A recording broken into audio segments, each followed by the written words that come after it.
What if I told you that we can solve climate change in 2 steps? Generating clean electricity and electrifying everything.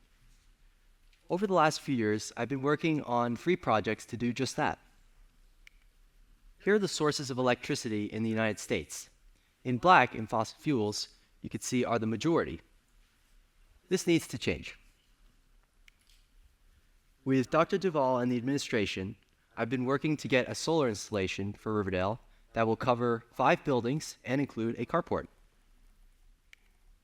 This will generate enough clean electricity to power the same amount of electricity as 50 average American households use. The key to feasibility is in financing. Right now, Riverdale pays around 16 cents per kilowatt hour in the buildings that the installation will cover. Through what's called a power purchasing agreement, Riverdale will pay 12 cents per kilowatt hour on those buildings, and in exchange, Radial Power will pay the $1.5 million for the installation. As a result, Riverdale will not have to pay anything for the solar installation and will be saving money on its electricity bill from day one. This is free money. So, this installation will save 250 tons of CO2 equivalent per year, a little bit more than the weight of the Statue of Liberty. It will also include batteries that will help out with the power outages on the river campus, which occur around 3 times a year. This will mean that this campus won't lose Wi-Fi, heating, and lighting during those outages. It will also produce live energy data that could be used in the STEM curricula. And for those of you who drove in today, the carport will protect your vehicles from the elements. The next project I want to tell you about is electric school buses. Transportation is the largest sector of emissions in the United States right now, and the average Type C diesel bus uses 363 tons of CO2 in its 12-year lifespan.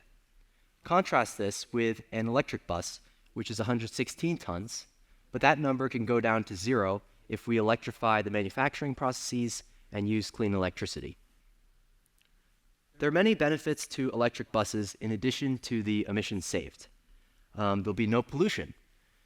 Also, there will be less risk for the students and drivers for getting asthma, having heart conditions, and getting cancer. There is an article in Nature magazine which suggests that it could improve test scores, and it will stabilize the grid. Finally, it'll mean the U.S. is less reliant on foreign countries for oil. The final project I want to tell you about is connecting street vendors to the grid.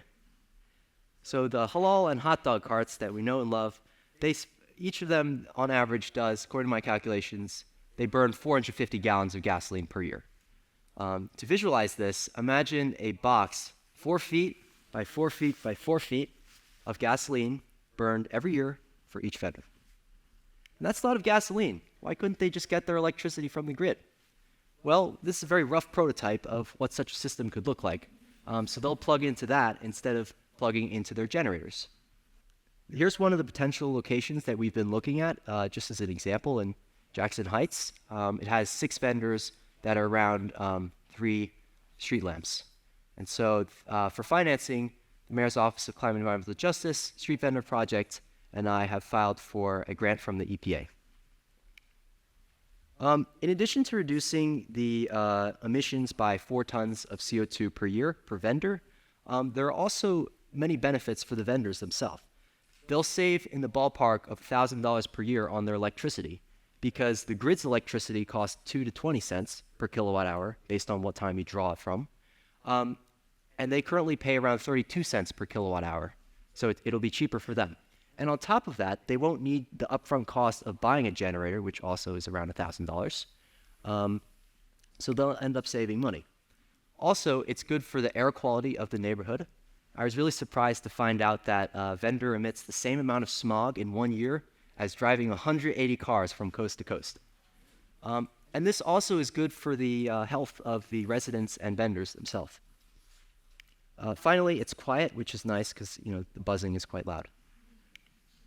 So now let's look at the big picture to see what sort of an impact these projects will have. The average American emits 4 tons of CO2 equivalent per year. The solar installation at Riverdale will save 250 tons of CO2 equivalent per year. When Riverdale electrifies all its school buses, that'll save around 1,000 tons of CO2 equivalent per year. And if we connect all street vendors to the grid and the electricity is clean, it'll save 80,000 tons of CO2 equivalent per year. We could solve climate change by electrifying everything and generating clean electricity, one project at a time.